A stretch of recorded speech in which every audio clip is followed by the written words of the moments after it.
Good evening. Welcome to Unity Church of the Hills. We're glad you're here. You know, in this work that I've been in for about 30 years, I've bumped into some wonderful folks, some amazing teachers and authors and people in the movement. And along comes Dr. Joe into my life about a year and a half ago through his second book, and the one that really jumped out and grabbed me. And we began to work with that book here on a regular basis and teach it as best we could. And then we worked it out for Dr. Joe to be here through the auspices of Insight Events in June. And I had a feeling that he would be, as he presented himself on What the Bleep and in his work. But it's been a great pleasure to find that is really absolutely the case. Dr. Joe Dispenza is a great gift to all of us, and he is so because he sees the great gift, the geniuses that we all are, and has a tremendous ability to bring that out. So please welcome to our stage tonight, Dr. Joe Dispenza.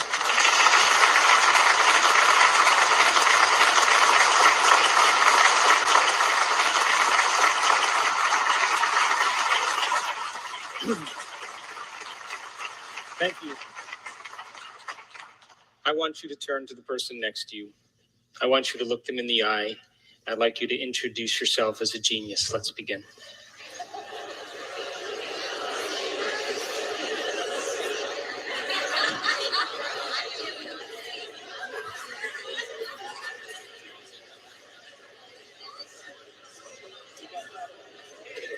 Now, before we begin, I have a few questions for you. How many people in this audience actually believe in the idea that the way you think has some effect on your life, that your thoughts create your reality? How many of you believe that? You do, yes? So I have another question for you.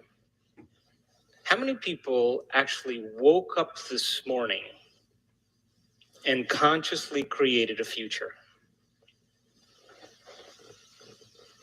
You know, the biggest reason why people don't do it is because you don't believe it's true. You see, if you knew that your thoughts created your destiny, if you knew that on a gut level, would you ever miss a day? Come on.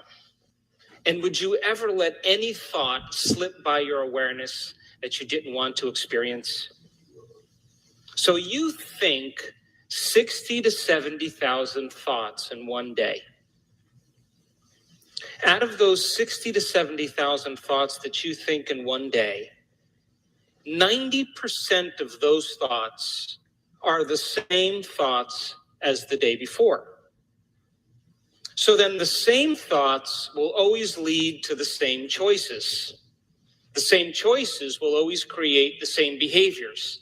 The same behaviors will produce the same experiences, and the same experiences will create the same emotions, and those same familiar feelings and emotions will drive the same exact thoughts. And your biology, your neurocircuitry, your chemistry, your hormones, your physiology, and your genetic expression will be always equal to how you think, how you act, and how you feel. And so then your personality creates your personal reality. That's it. And your personality is made up of how you think, how you act, and how you feel. So the present personality who's sitting here today has created the present personal reality called your life. So would you agree then that if you wanted to create a new personal reality, then you'd have to start thinking about what you've been thinking about and change it? Yes? And you'd have to start noticing those unconscious habits and behaviors that lead to the same experiences, that create the same emotions, that reaffirm the same identity, and decide if you want to act and choose in the same way. And then you'd have to look at those emotions that you've memorized, that have become part of your personality, and decide if you want to bring those emotions into your future. See, most people try to create a new personal reality as the same personality, and it's impossible. We literally have to become someone else. So then, if you keep thinking the same way every single day and making the same choices that lead to the same behaviors, there's a principle in neuroscience. And that principle is nerve cells that fire together, wire together. So as you repeat the same thoughts, choices, behaviors, and experiences, you're forcing your brain to fire in the same sequences, in the same patterns, in the same combinations every day. And as long as you make your brain work the same way every day, you're reproducing the same level of mind. And you begin to hardwire your brain into a very finite signature. And that finite signature is like the box of the brain. So then, thinking outside the box then would mean that you would begin to make your brain fire in new sequences, in new patterns, and new combinations. And whenever you make your brain work differently, you're changing your mind, because mind is the brain in action. So the one ingredient that allows you to be in the process is information, is knowledge. Because every time you learn something new, you make a new connection in your brain. That's what learning is. Learning is forging new synaptic connections. Remembering is maintaining and sustaining those connections. So then, the Nobel Prize laureate Kandel in the year 2000 found that when people learn just a few bits of information, they doubled the number of connections in a certain part of their brain from about 1,300 connections to 2,600 connections. But if they didn't revisit that information and review it, within hours or days, those circuits literally pruned apart. So then, as you begin to learn vital information about the nature of reality, the new science of possibility, and you begin to wire that information in your brain, and you can repeat it, which, by the way, if you come to the workshop tomorrow, you're going to have to repeat everything that you learn, because you're going to have to wire it in your brain so that in your weakest moment or your darkest hour, you don't talk yourself out of possibility. So as you learn just a little bit of information, you're adding new stitches into the three-dimensional tapestry of your gray matter. And if you can contemplate and think about what you've learned, you're making your brain fire in new and different ways. And when you make your brain work differently, you're changing your mind. So then, new thoughts should lead to new choices. And new choices should lead to new behaviors. And new behaviors should create new experiences. And new experiences should create new emotions. And those new feelings and those new emotions should drive new thoughts. And that's called evolution. So then, does your environment control your thinking? Or does your thinking control your environment? Or we could say, does your personal reality create your personality?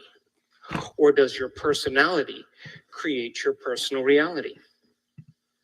So then your brain is organized to reflect everything you know in your life. Your brain is a reflection of your external environment.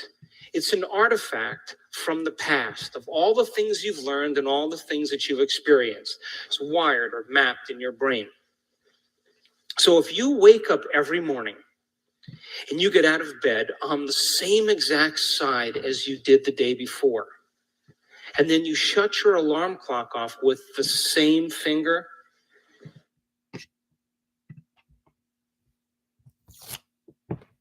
all right. How we doing, guys? Welcome. Thanks for joining today. Happy Sunday. I hope everyone's had a great weekend, enjoyed yourselves, did something for yourself. I know I had a great weekend. Went to my nephew's birthday party yesterday, which is a lot of fun. Love hanging out with them. They got so much energy, and they really know how to be present, and it's just so amazing. They're just always happy, and it's an amazing energy to be around, right? And that's most of the reason why I moved back to Philly. I was in Montana for 3 years, and it was just so good to be back and be able to spend time with them basically every weekend. It's so amazing. So we're gonna get right into it, okay?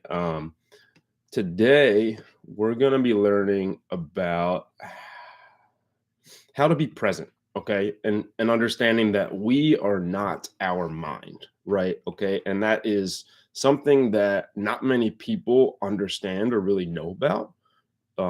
It's really like 95 to 99% of people are constantly overtaken by their thoughts, and they automatically think of these thoughts as being their actual reality. And a lot of the times they're just illusions of the mind.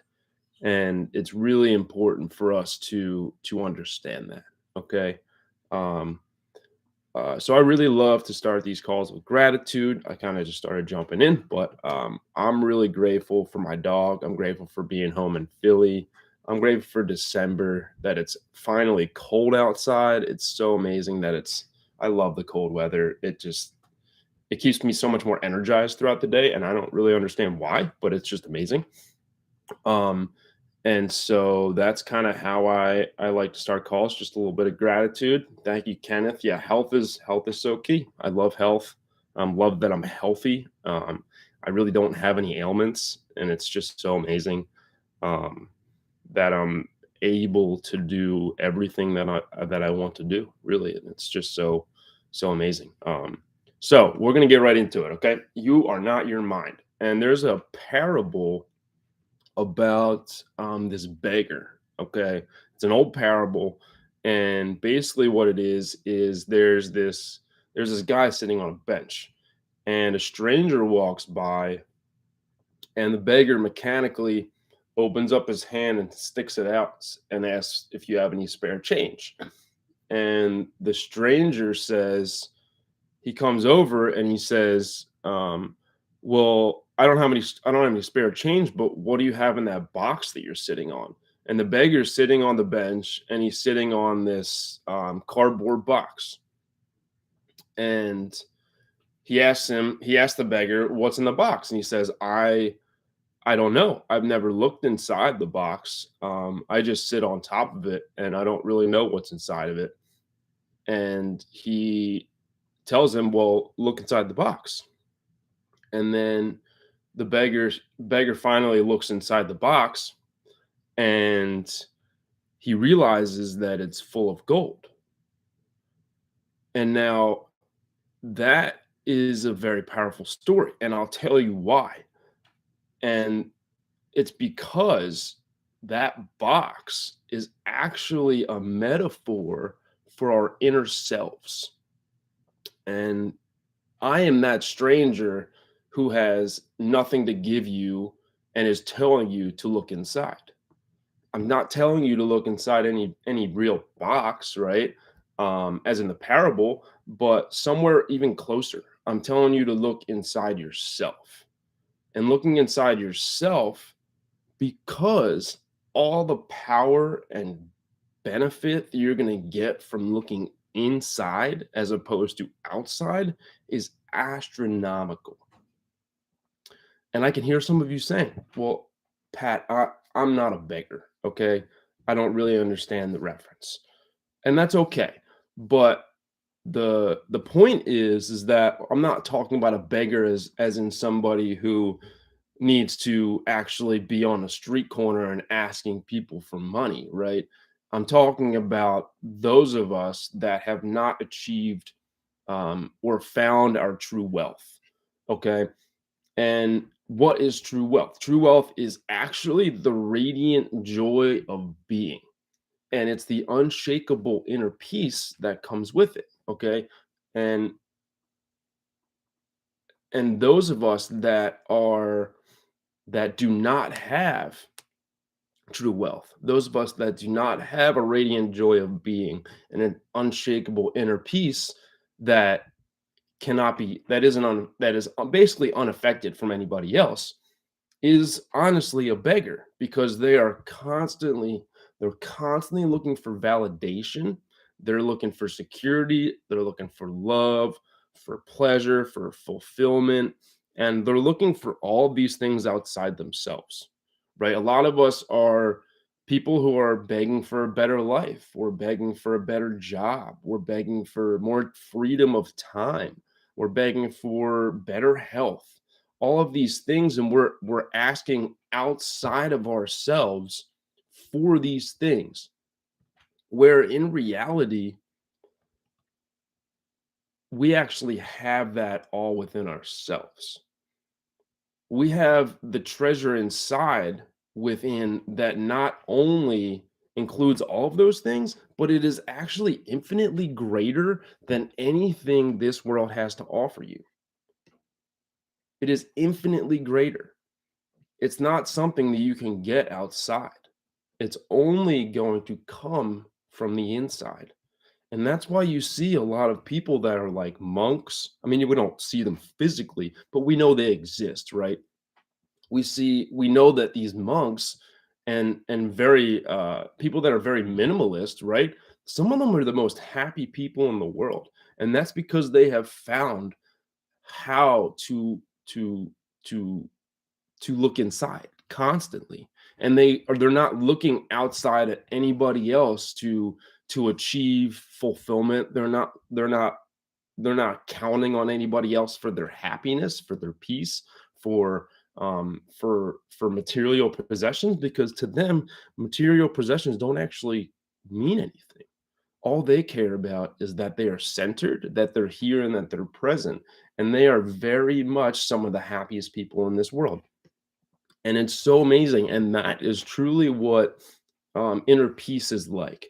Inner peace is basically enlightenment, and a lot of people look at enlightenment as some like superhuman accomplishment, and the ego likes to keep it that way. Okay, it's not something that is unachievable. And people that are Buddhists actually believe that enlightenment is only for the Buddha.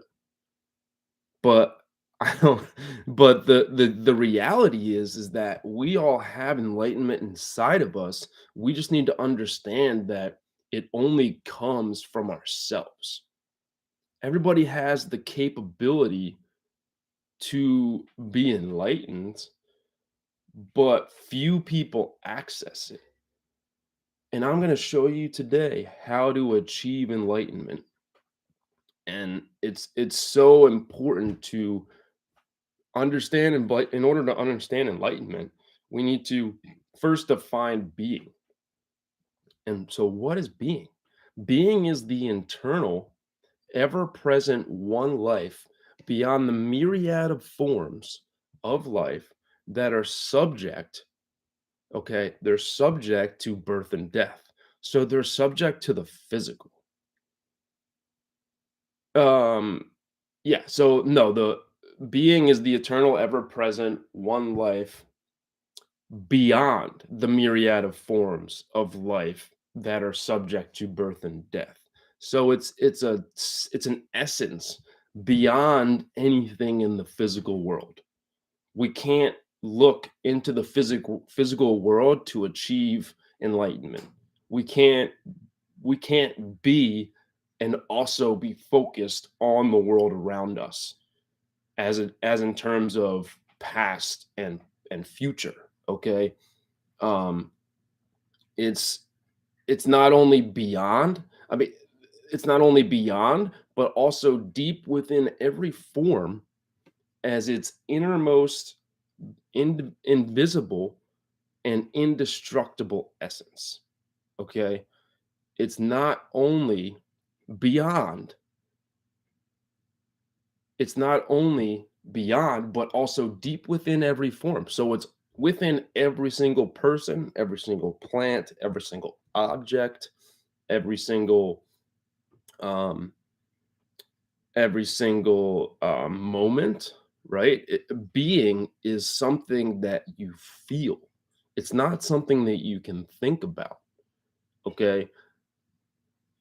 The forms that I spoke about just before, like the forms of life that are subject to birth and death, that those forms are actually fabrications and illusions of the mind. They are created by the mind and therefore create worry, create stress, take your attention out of the present and focusing on what happened in the past or the possibilities of what if or what could happen in the future. And it's not something, it's and it's honestly this, it's deep within, right? And it's what I said was it's deep within every form as its innermost invisible and indestructible essence. So if it's invisible, how do we see something that's invisible? See, that is us using the mind to try and understand being.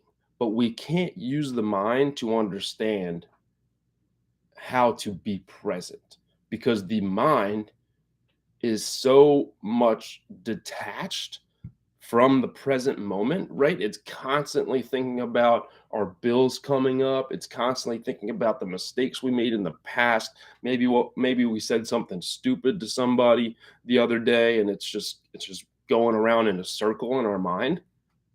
But that is not something that is actually allowing us to be present. The mind is actually trying to understand being, but by trying to understand being, we're not feeling the presence of being. It is actually a presence. It's generated through the use of no mind, no thought, and no action. It's actually the opposite, right? It's when you're present, your attention is fully in the now.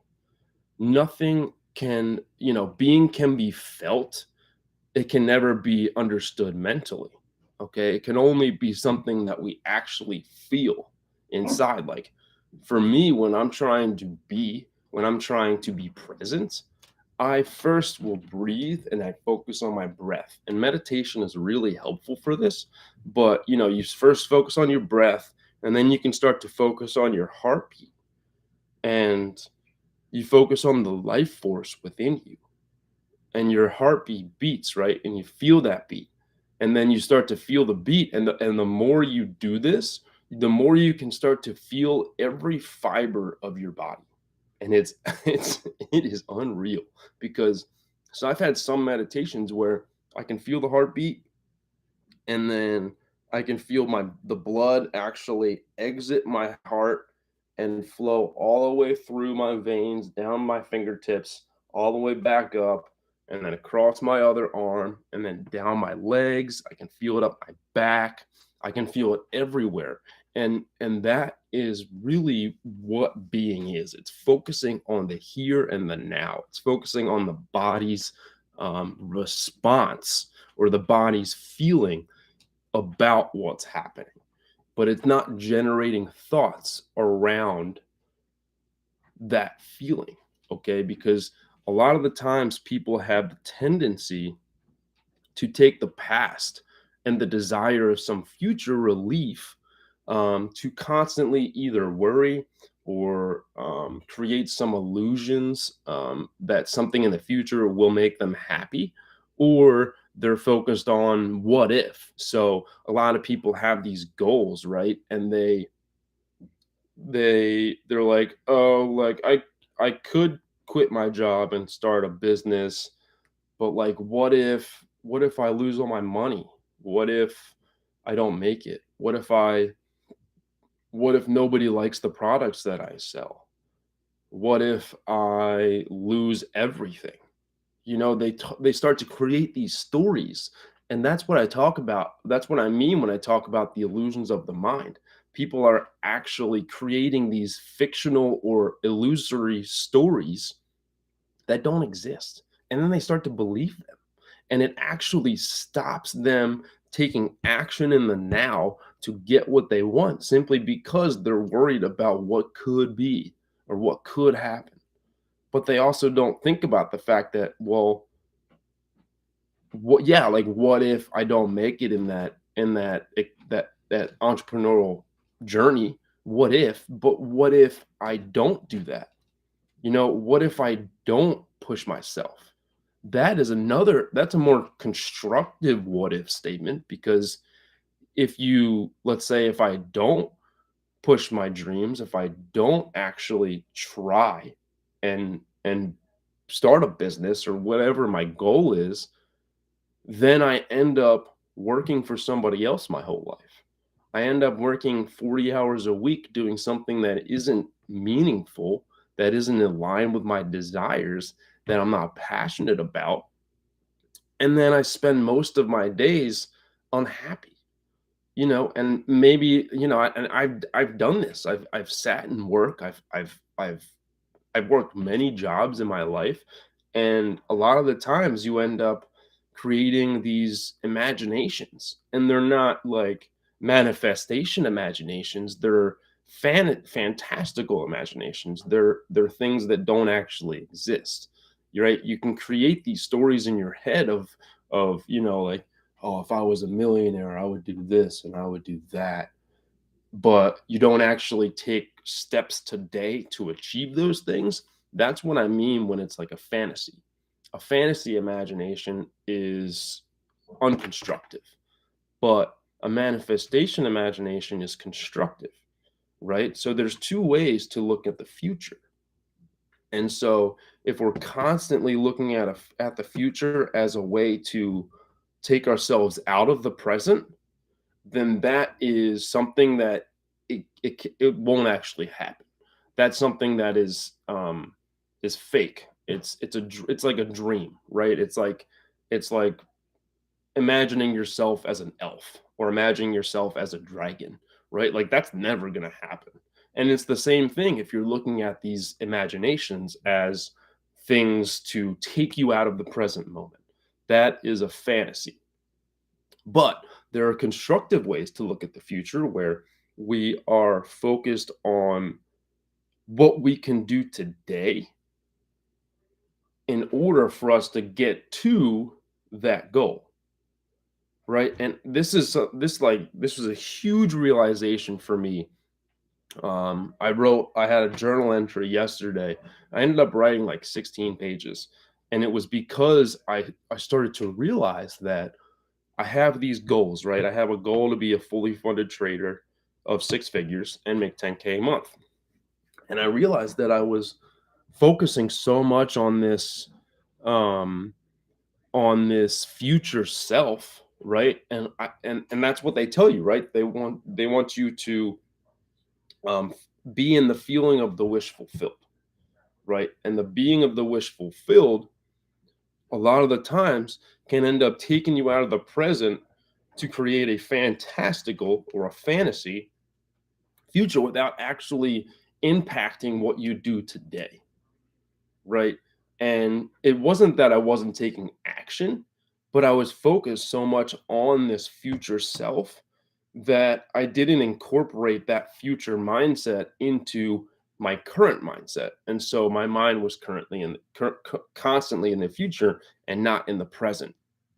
And then I began to realize that in order for me to be present, I need to, yes, have goals about the future, like focus on being a fully funded trader, making 10K a month, but also think about, okay, I have this goal. I want this thing. What would that person do today and every day in order to achieve that? And that was a mind blower for me because I was taking action, but I wasn't actually believing myself to be that person. I was just, I was focused so much on the profits, right? I was focused on, and I'm a trader, right? So some of you might not be traders, but that's okay. It can apply to a lot of things in your life. But for me, I was so focused on the goal of $10,000 a month that I wanted it now. I wanted it today. I didn't want it tomorrow. I didn't want it next week. I didn't want it next month. I didn't want to wait any longer. So my patience went out the window. I was so focused on that $10,000 that I would place trades before they were ready to go.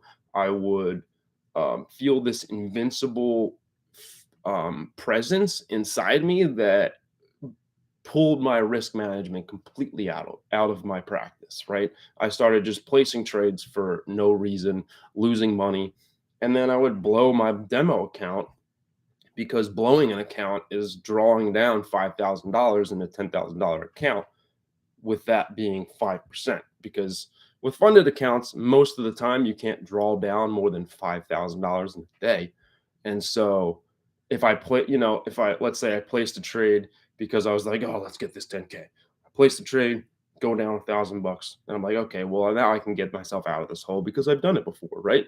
And then I do it without actually applying any rules of trading.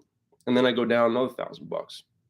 And then emotions come into it. I start to worry about the possibility of me blowing this account, and then it happens. And so that was me getting taken over by my mind.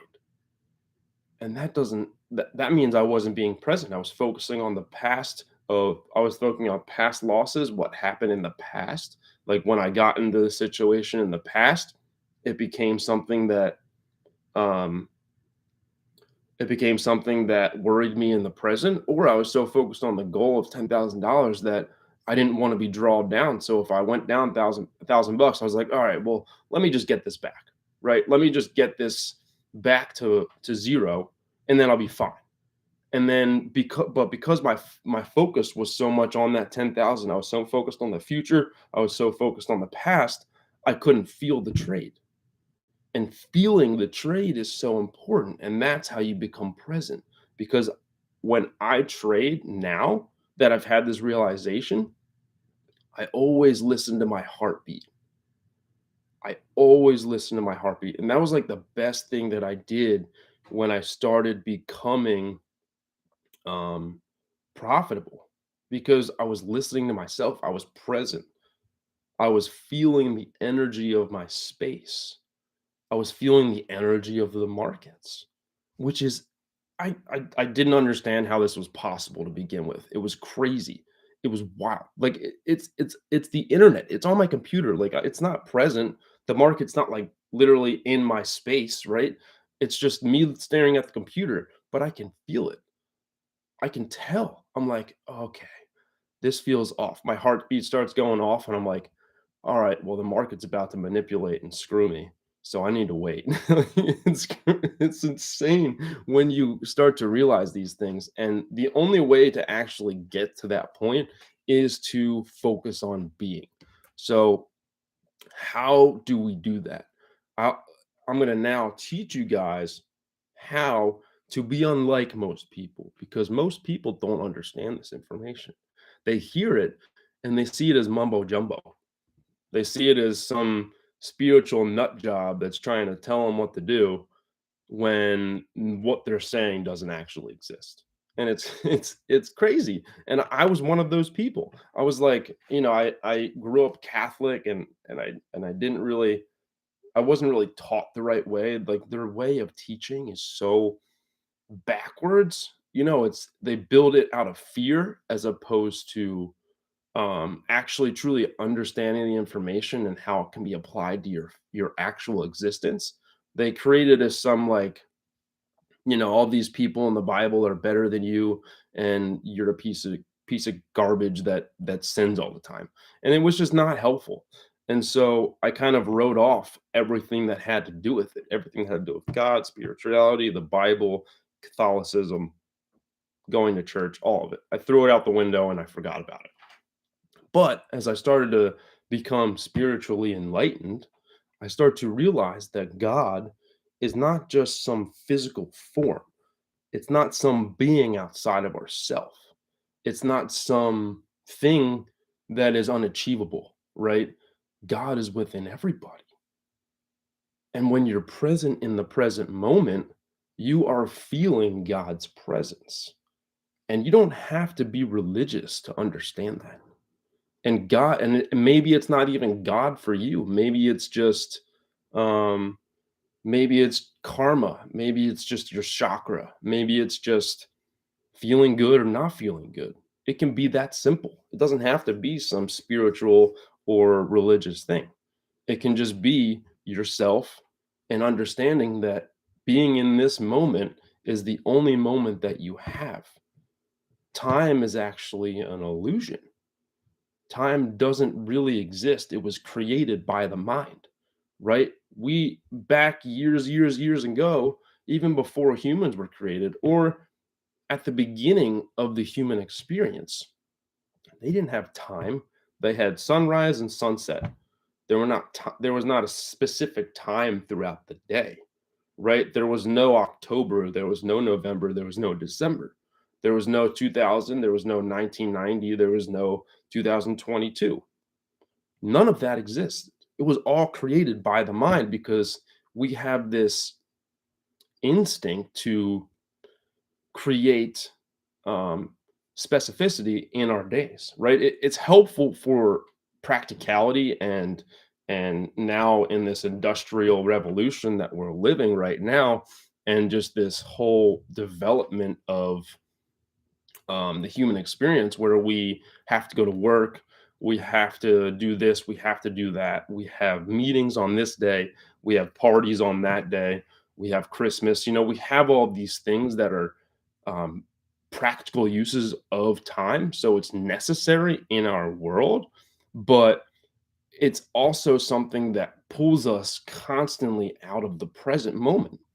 And it's important for us to actually understand how to use time in a practical way and not get attached to it, because it's not something that's going to help you actually become more present or become the person that you want to be, right? Because it's not that we want to start making $100,000.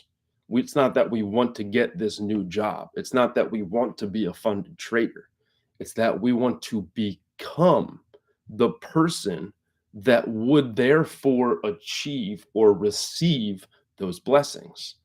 We can't just ask and receive. We need to ask, become, and then receive. Because if we're not becoming the person that would therefore receive that blessing, it becomes a dream, it becomes a fantasy.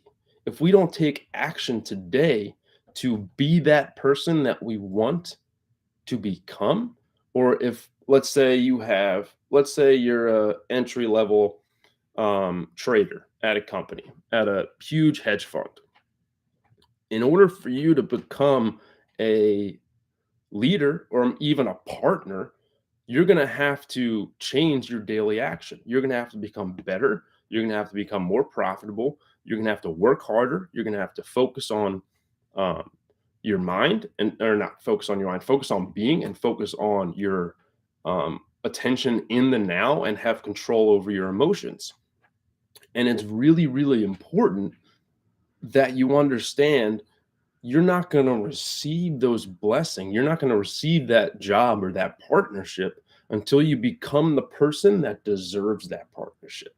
Because a lot of the times, people at their entry level, they have work at 9, they wake up at 8, and they leave at 8:15. Right? They go to work, they're miserable. All they're thinking about is the fact that they don't have what they want yet. Then they go home, they have dinner, they drink and watch TV all night, and then they go to sleep. And that's like the normal way of life in America, specifically America. Western society has really kind of branched off into the entire world, but it is mainly in America where about 95% of people are doing this. They're constantly um, they're in their job, and they're focused on the fact that they don't have the job that they want, or they're stressed about bills, they're stressed about things in the future, or they're unhappy with their present. So they're constantly focusing on the possibility of becoming or getting something more. So they're constantly in the future. Or they just lost their job and they're constantly focusing on the mistake that they made that um, caused them to lose their job. So they're either constantly thinking about the past or they're constantly thinking about the future. And being in that mindset is stressful. It's full of anxiety. Um, it's maybe sad. Maybe it makes people angry. It's all of these negative emotions that are taking over your psyche and therefore keep you from feeling inside. Your entire outside experience is controlling your emotions. So you are a subject of your mind. The mind is controlling you. And if your mind is controlling you, you're not in control of anything in your life. And it's so, so, so important to understand that. And focusing on the past and the future in this way, where you're focusing on the mistakes that you made, or you're focusing on the fact that you don't have what you want, and therefore you're focusing on the possibility of a future moment, you have the inability to manifest the things that you want. If you are focusing on all these thoughts, right, the mind is in control, and then you're not feeling the present moment. And if you're not feeling the present moment, you're not taking action in the present moment because your mind is constantly distracted by other things. Okay. And it's so important for us to understand that the only thing that affects our future is what we do now. Identification with your mind creates a blurred screen of concepts, right? Concepts, labels, images, words, judgments, and definitions that block all true relationships. It becomes between you and yourself, right? Because if you're constantly focused on the past and the future, you're not focused on your current self, your present self. You're constantly focused on a past you or a future you, a possible future you or a past you. Um, it comes between you and your fellow man. So if you're constantly stressed about the past or the future, if you have a relationship and you're sitting with your significant other, maybe you're having dinner or maybe you're just watching TV or maybe you're going on a run, right? If you're constantly thinking about your work, your what let's say it's after work and you go for a run with your significant other. If you're constantly thinking about the day's events of that day, like maybe you had a meeting and your boss yelled at you, or something didn't go your way, and you're constantly thinking about that, your significant other is going to realize that you're not there with her or him.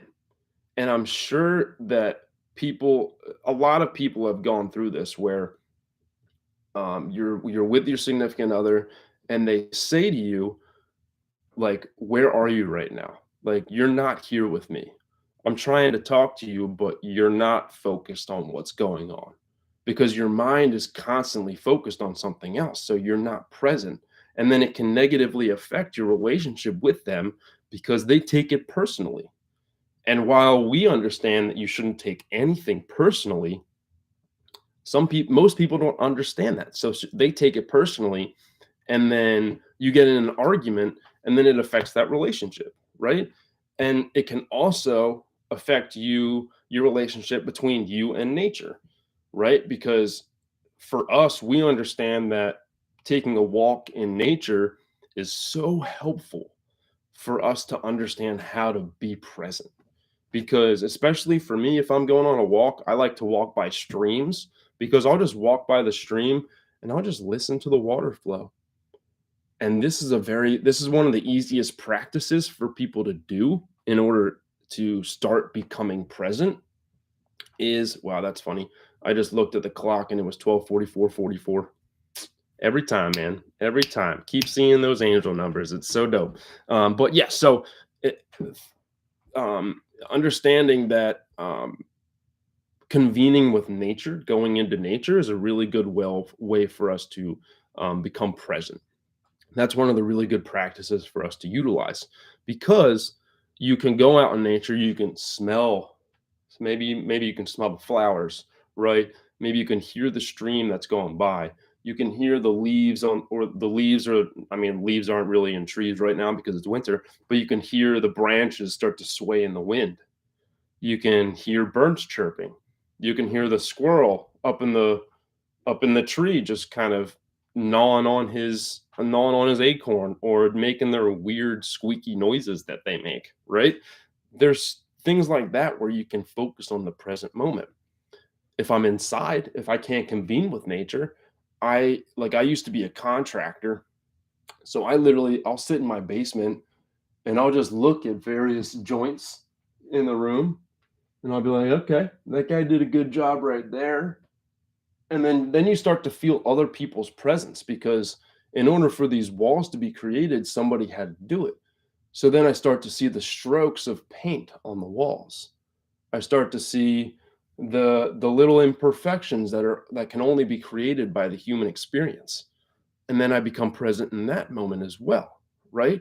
So for me, I've done this practice. I started, spiritual enlightenment about a year ago, and it took me a while to get to this point, but I have a very easy way for me to snap myself out of those negative thoughts and back into the present. And the best way to do that is, let's say stressful things come out, right? You start thinking about that mistake you made at work that your boss yelled at you about. Excuse me.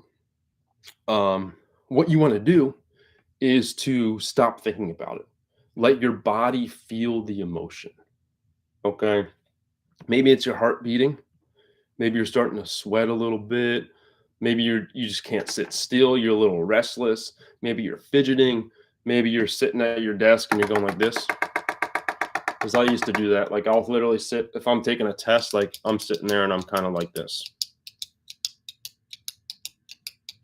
You can do stuff like that. And that's a lot of things. I forget where I was going with this, but that happens. But let's say, yeah, so you focus on, let's say something stressful happens, right? Then you start thinking about it. You start generating thoughts, and then your body starts to respond, right? And then instead of you generating thoughts behind or beyond that initial thought that caused the stressful reaction, instead of thinking about more thoughts around that thought, because like you could be like, okay, this mistake happened, and then you're like, man, why did I do that? That was so stupid, man. I'm gonna get fired now. And then you start creating stories that are literally fake. They don't exist. And you start thinking of them as reality. And then your body starts to feel even more into it. And then you start to feed that circle. So the mind, a feeling comes up, the thought comes, a feeling comes, and then you generate more thoughts around that feeling, and then the feeling becomes greater, and then it becomes this circle of negativity that doesn't stop because you keep generating thoughts around it. That's you using your mind to try and get yourself out of that emotion, but you can't use the mind to be present. Instead, what you want to do is have the initial thought that caused the initial emotion, feel the initial emotion, and then sit there and literally just feel your body, feel your heart beating, feel the sweat coming down, feel the fidgeting, right? And then understand. And soon enough, the more practice that you do for this, for me, I feel the emotion. I let my body do the thinking for me, and then I start realizing like why and that I can't watch that right I was just gonna say, let me know when you're done. Okay, sounds good. I didn't know you were on call. That's okay. Yeah. Sorry about that, guys. But the sorry, I lost my train of thought.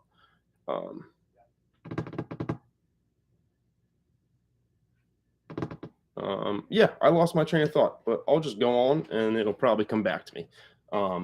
But yeah, so between you and nature, you want to make sure that, anytime that you want to be present, going in nature is really great way to do that. Um, and the other way that um, the mind blocks relationships is between you and God, and God is really just inside, right? So it really, what that means is it deters your um, it kind of limits your ability to be present. Okay, it's a screen of thought that creates the illusion of separateness, the illusion that there is you and then a totally separate other. But and then you start to forget the essential fact that um, underneath the level of physical appearances, right, and separate forms, you are one with all that is. And by forget, I really mean that you no longer feel this presence, this oneness as a self-evident reality. Okay. And if you've ever seen have you ever seen Avatar? And even if you haven't, you need to, because you'll begin to understand this concept and how it's applied to the entire world of forms. Okay. And this concept was incorporated, honestly, with perfection in that movie, because in that movie they understand that everything is connected. I am myself in a different form than you. Kenneth is a different form than me. Ty is a different form than Kenneth, and we're all different forms, but we're actually all one because we're all part of the human consciousness. And that's something that Avatar just is. It's amazing. And I'm so excited because next Friday is when the new Avatar comes out, and I'm so freaking excited. Like, it's my favorite movie in the entire world because it does so well to exemplify the human race and how consciousness should be in our world, but it's been destroyed, absolutely destroyed by negativity that is taking over the majority of the human race. Okay. And in Avatar, they talk about the concept that everything is connected and that basically they can feel each other, right? That trees have the ability to speak to each other through their root system. I call it the worldwide, I forget what I call it. But it's basically like the World Wide Web of roots. Okay, like all things are connected through this energy, through presence. And as soon as you start to feel that being, feel that presence, you can start to realize that everything has a vibration. Like if you go out in nature, you start to feel more peaceful, right? Because the energy in nature um, is so flowing. Everything is flowing, right? Plants are growing, the water is flowing. There's there's trees there. I mean, there's animals, there's birds, there's squirrels, there's fish, right? And all of these beings understand that they need to be in this present moment to get what they want, right? If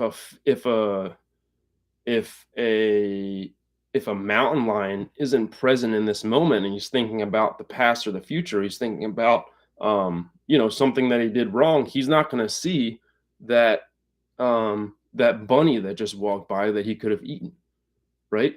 They're focused so much in the present because all they focus on is the need for food, the need for shelter, the need for sleep, and the need for water.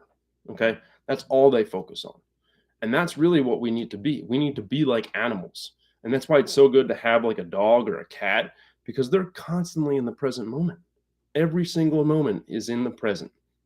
And it's so amazing that when you have animals around you, because they're never worried about what's coming next or what happened in the past. They're always just there and they're with you. and they're happy as heck. Like my dog, he just comes down, he hugs me and he smiles, and then he just wants to play because he just loves being present with me. And it's just so cool to have that presence around you, because if he's constantly present, it makes it easier for me to be present. But so, like Avatar, how can we apply that information to us in this world? We must become the watcher. Okay. Most of our thoughts are the ego trying to understand or rationalize or worry about past occurrences, creating fictional storylines of what could, what if this happened, or what if that happened. Right? It's that's what I mean about creating illusions. It creates these fictional stories that don't actually exist in our space. Okay. And they haven't really learned how to be, if they're, most people don't chase their dreams because of these what ifs. They're constantly taken over by the mind and never really here in the present moment. And so their mind is controlling them. But you must control it yourself by incorporating no mind. Just feel the emotions. And so let's say a negative emotion comes up, just feel the emotion without having any attachment to it. And soon you'll realize that the emotion is created by something outside of you, something out of your control. And a lot of the times when I stress or have negativity or anything like that, I end up laughing at myself. Like if I started stressing about stressing about some bill that's coming in the future, I think I start stressing, I start feeling the emotion, my heart rate goes up, and then I start realizing, like, why am I stressing about this right now? In past times when I've stressed about bills, it didn't help anything and it always worked out. So it's always good to have a statement like that, where you have a stressful thought and then you have some statement that can quickly start to make you realize that you're thinking about something that is just idiotic, right? I always like to think about, like, oh, well, it always works out. Everything always works out for me. Like I've had past bills that came up to the very brim, and then somehow, a shift opened up at work, or I found $100 in my room, or there have been times where I've been at the beach and I'm stressing about money, or I'm like thinking about money. I'm like, man, I could really use a little bit more money. And then I find a $20 bill just rolling across the beach. Like literally 5 minutes later, $20 bill rolling across the beach. I'm like, sick. This is awesome. And that's a little like reinforcement that I'm like, wow, I'm in alignment with my goals. Everything's happening, and this is amazing. And when you become aware of your present moment, you start to realize those things. Like I really want a Ford Bronco, right? So I manifest the Ford Bronco and I think about the Ford Bronco in a positive way that makes me believe that it's going to happen. And then I now see at least 5 Ford Broncos a day. It's insane. Like it's absolutely crazy because I'm so present. If I was thinking about the Ford Bronco in a stressful manner, then more stressful thoughts will come in about my failures or my lack of being where I want to be. And then my mind is taken over and I'm not thinking about the present moment. But if I'm being present, I'm thinking about the Ford Bronco in a positive way, like it's already mine, then I can still be present. I can watch everything around me because I'm in this moment. My mind isn't elsewhere. It's not in the past. It's not in the future. It's in the present. So I can see my surroundings a lot more clearly. And when I can see my surroundings a lot more clearly, I end up seeing Ford Broncos all over the place. And those like little signs like that are signs that you are present. And that's why I said, like, wow, it's 12:44:44. That's another sign to me that I'm aligned. And then a couple minutes ago, I saw that I've been live for 55 minutes and 55 seconds. And then that was another sign. So I'm constantly aware of my current situation, my current present moment, everything around me. And when you start to notice these things in your outside universe that are aligned with your inner self, then you know that you're actually present.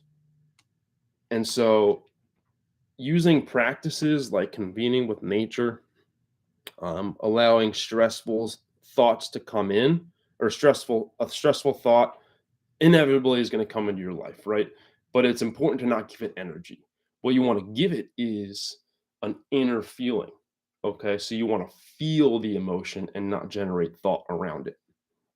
And when you feel the emotion, you are able to then start to think about what that negative emotion is doing to you, and realizing that the thought that generated that negative emotion is something outside your control, and the only control that you have is the feeling that you have in the present moment.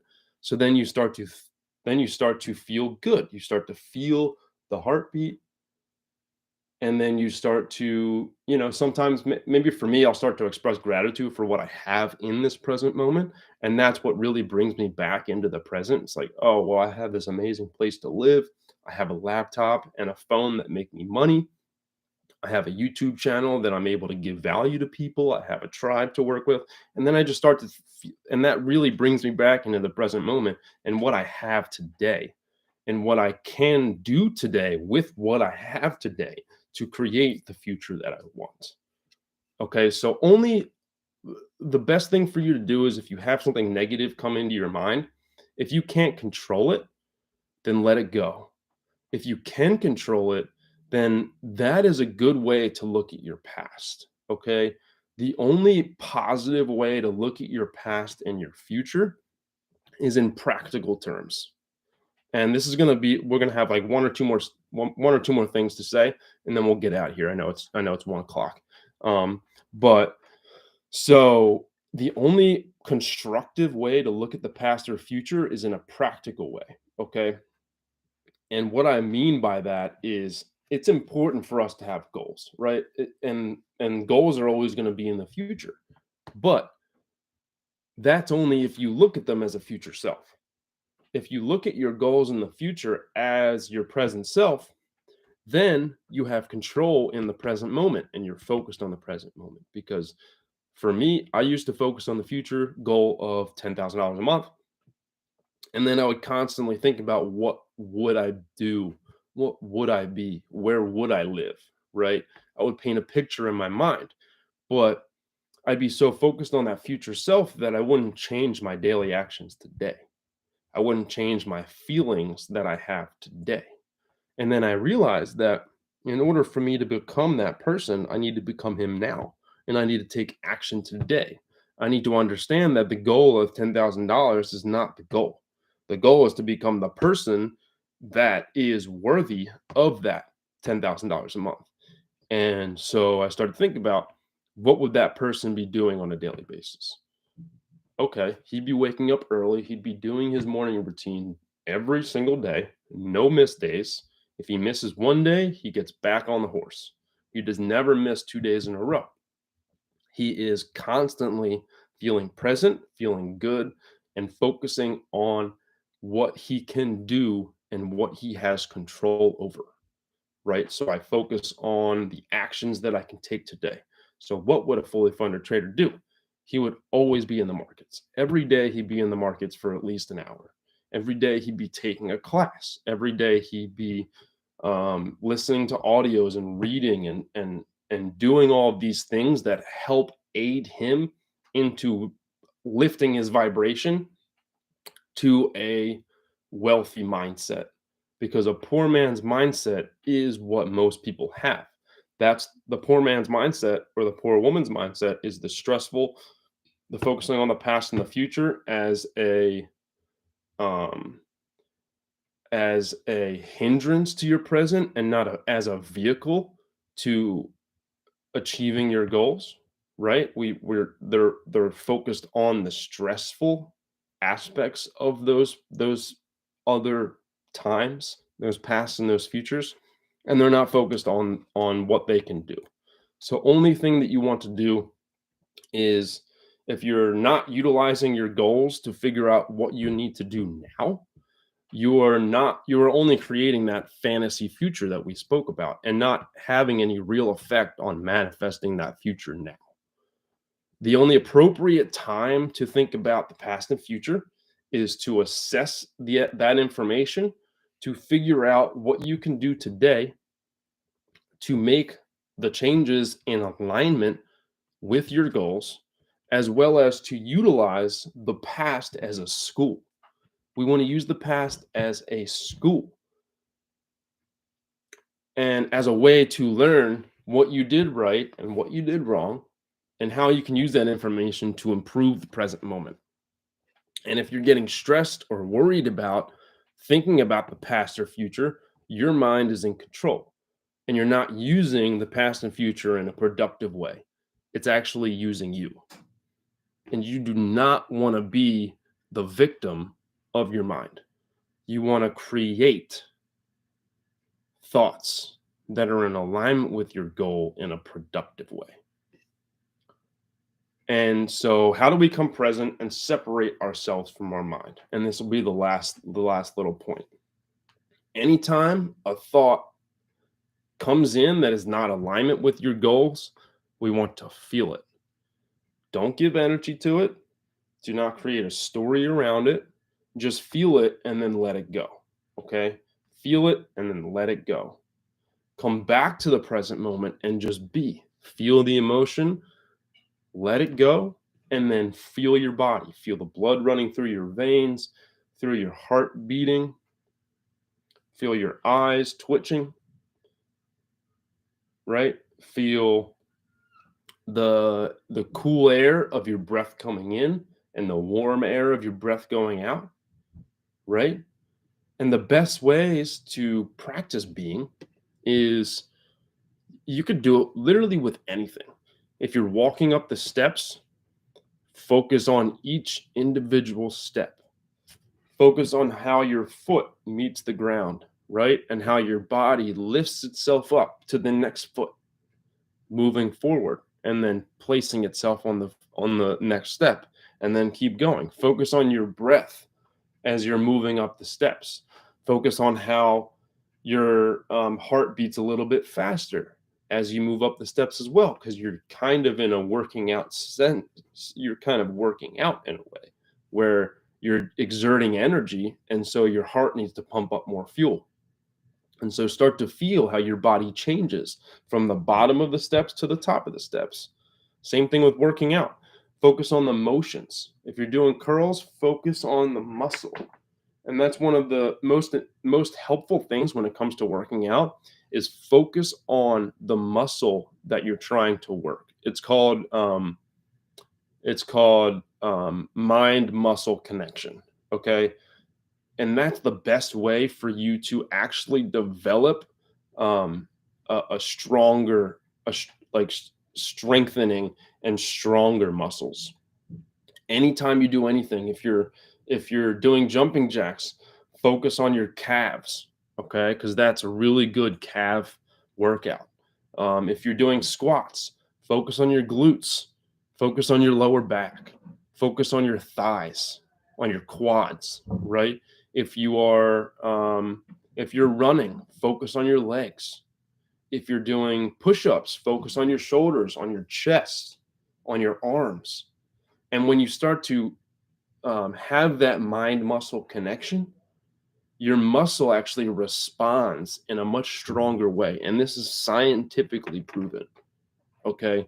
And I was able to build up so much more muscle after I started doing this, simply because if your mind is focused on that specific muscle that you're working out, that means that muscle is working at full force, okay? And it's that connection. I don't really quite understand it, or I guess I do. I just don't really know how to explain it per se. But it really focuses on that muscle, and then that muscle has a mind of its own because your mind is connected to that mind of your muscle, and therefore it has a better ability to work at its optimum levels.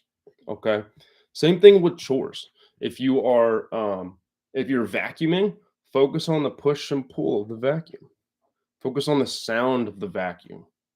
Focus on the suction noise and the little pieces of dust and the little pieces of dirt that come up, because you'll hear it like click and clack on the bottom and then suck its way up, right? And that's a good way to be present too. Just listen.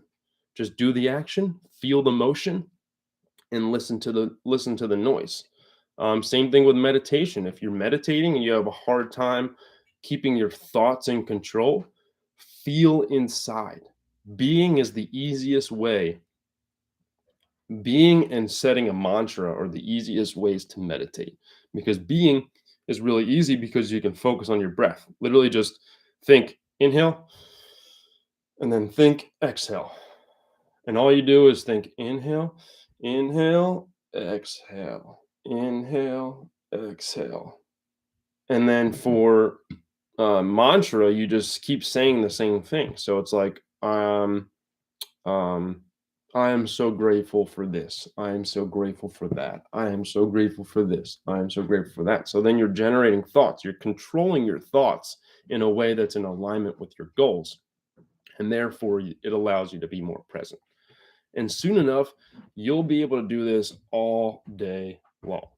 And that's kind of what I've gotten to a point where I can listen to a negative thought and then quickly bounce myself back into the present, simply because I realize the ridiculous nature of what what my mind's trying to create.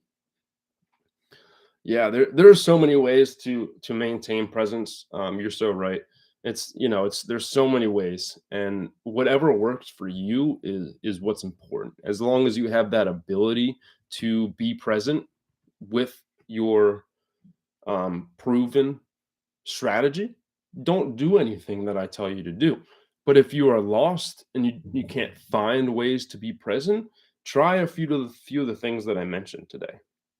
Okay, because I never really focus honestly on anything but being here and now. And my strategies that I listed are ways that I do this. Okay. Every action that I take, I focus on every fiber of that action. Okay. If I'm brushing my teeth, I'm focusing on the brushing of the teeth, or I'm using a controlled thought like manifesting my goal. So if you're brushing your teeth, you can either focus on the brushing of the teeth, or you can focus on your goal, right? So I'll brush my teeth and just read my goal card. I'm so happy and grateful now that I am a fully funded trainer making $10,000 a month and making 1K days at the 1K days at the 1K days. And by doing that, yes, my mind is thinking about a future goal, but it allows me to take that future goal and utilize it as a present moment and take action daily. So it's just a reminder of where I'm going, so that I know that, okay, this is the actions that I'm going to take today. And especially when you brush your teeth, because it's in the morning. So if I brush my teeth and I think about my goal, I then have focus on what I want. So then I have the ability to take the right actions in that day, because my mind is in the right thoughts, right? I'm controlling my thoughts so that I can control my actions. And if I control my actions, I control my destiny. Okay, so it's really helpful when you do it when you're brushing your teeth, because when you wake up, you brush your teeth, you think about your goals, and then the actions that you take that day are going to be in alignment with that thought, because you were thinking about it as soon as you woke up. Same thing when you go to sleep. If you're going to sleep, you brush your teeth, you manifest your goals, and then when you go to bed, you're going to start generating more thoughts around those goals, and you might even create a whole story, a storyline of what is going to happen if you take this action. Like if I brush my teeth and I talk about my goals, and then I go to sleep, right? It'll create all of these things, all of these storylines of what's going to happen next. So I take action today, right? I trade, I do education, I get profits, I do the same thing for 30 days straight, and then I get my goal, right? I get the $10,000, and then with that $10,000, I pay off my credit card debt, and then I get a down payment on a car, and then I get a whole new wardrobe because I've been wearing the same clothes for like 10 years. And all of these things start to generate a whole storyline, and it's so helpful. Okay. And doing things like this are so helpful in being present. Okay. And so that's all I have for today. Try some of these strategies. Okay. If a negative thought comes up, just feel it. Don't generate thought. And that's the best way to realize that you are not your mind. Okay. Thank you guys so much for joining. I hope you guys have a great Sunday. The Birds game just started, so I got to go root for my team. Let's go, baby. Let's go, Birds. And stay blessed, guys. Thank you for hopping on, and I hope you have a fantastic day. Of course, Kenneth, thanks for hopping on, buddy. And everybody else that's here with us, thank you. Everybody that's going to hear and listen to the recording and watch, please, if you could throw a like, maybe subscribe. I would love that so much. I really want to get this thing off the ground. And sometimes the slow man makes it to the finish line first, right? And here we go, baby. We'll start small and then we grow like crazy. The impact is everything. All right. Thank you guys, and I hope you have a fantastic day.